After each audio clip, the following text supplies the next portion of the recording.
Aujourd'hui, je vous propose une lecture du conte d'Andersen, Les habits neufs de l'empereur.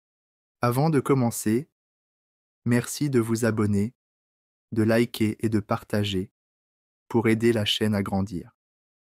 Il y a de longues années, vivait un empereur qui aimait plus que tout les habits neufs. Il dépensait tout son argent pour être bien habillé. Il ne se souciait pas de ses soldats, ni du théâtre, ni de ses promenades dans les bois, si ce n'était pour montrer ses vêtements neufs. Il avait un costume pour chaque heure de chaque jour de la semaine. Et tandis qu'on dit habituellement d'un roi qu'il est au conseil, on disait toujours de lui: l'empereur est dans sa garde-robe. Dans la grande ville où il habitait, la vie était joyeuse. Et chaque jour, beaucoup d'étrangers arrivaient.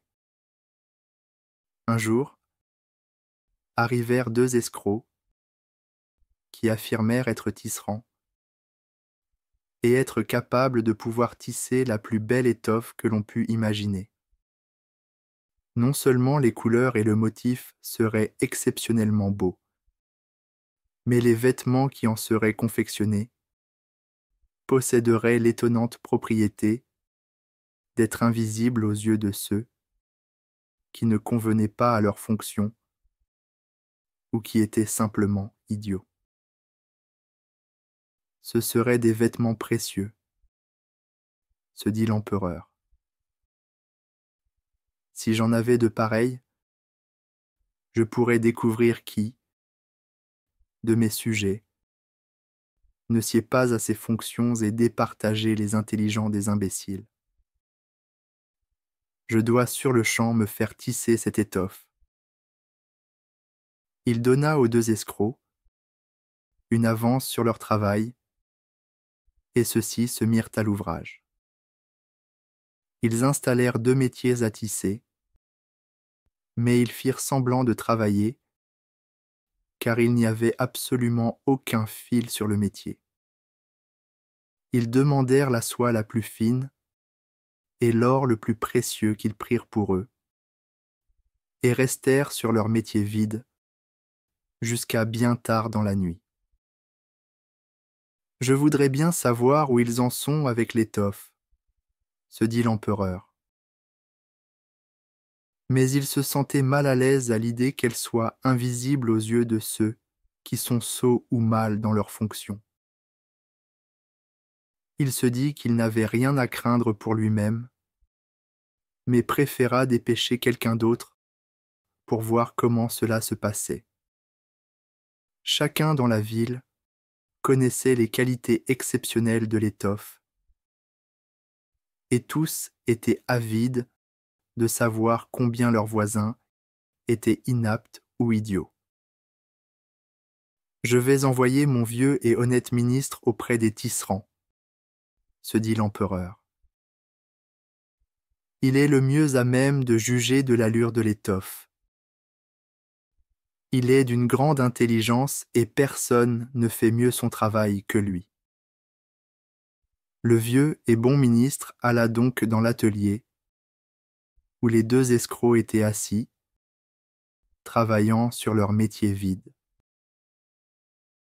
Que Dieu nous garde, pensa le ministre en écarquillant les yeux. Je ne vois rien du tout. Mais il se garda bien de le dire. Les deux escrocs l'invitèrent à s'approcher et lui demandèrent si ce n'était pas là en effet un joli motif et de magnifiques couleurs. Puis, ils lui montrèrent un métier vide. Le pauvre vieux ministre écarquilla encore plus les yeux, mais il ne vit toujours rien, puisqu'il n'y avait rien.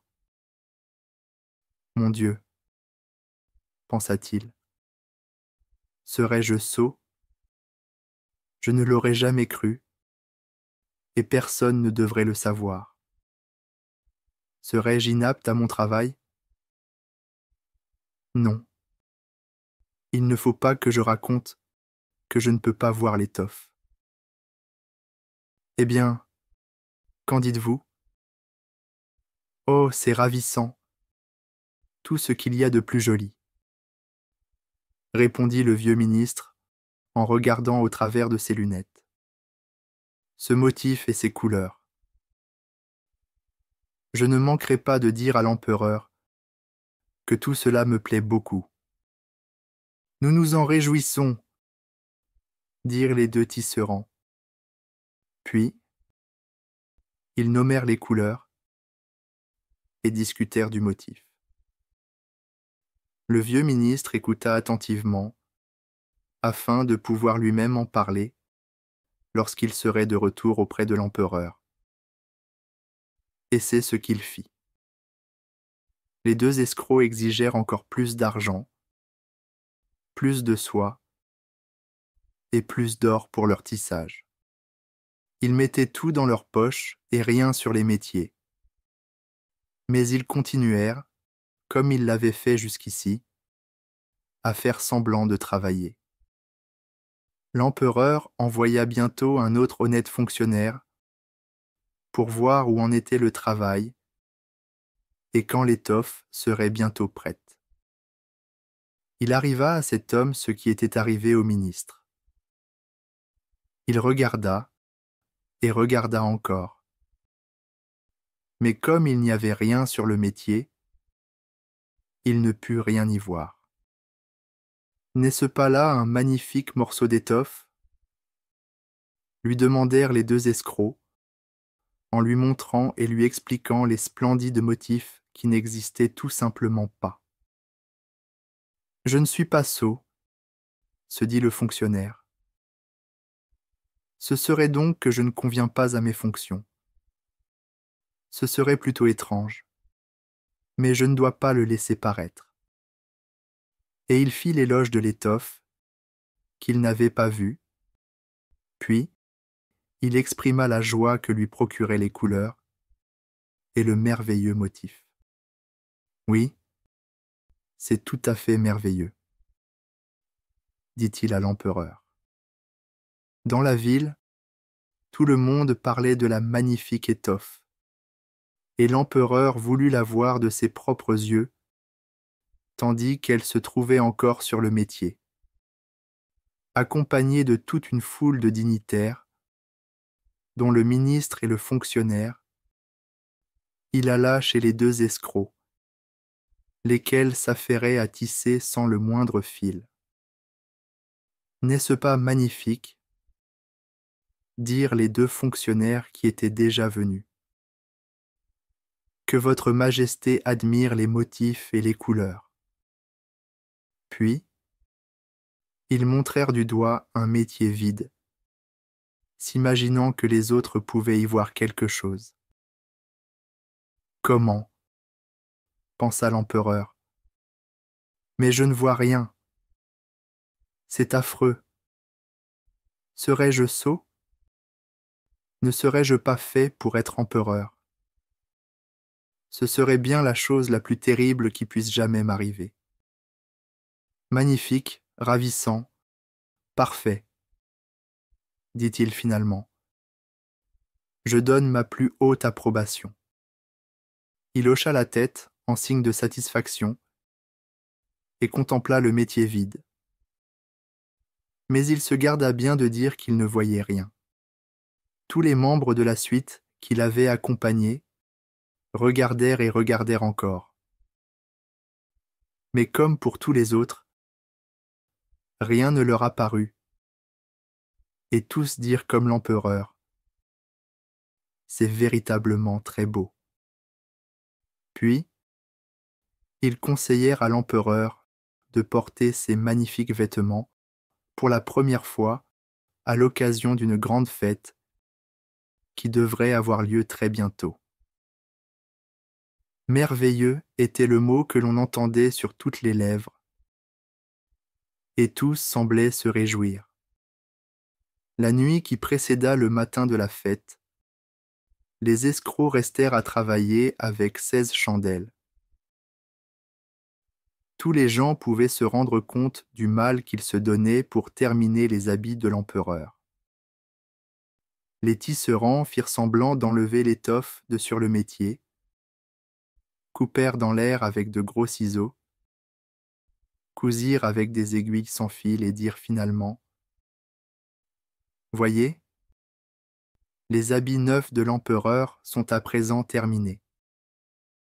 Voyez, Majesté, voici le pantalon, voilà la veste, voilà le manteau. » Et ainsi de suite. C'est aussi léger qu'une toile d'araignée. On croirait presque qu'on n'a rien sur le corps. Mais c'est là toute la beauté de la chose. Oui, oui, dirent tous les courtisans.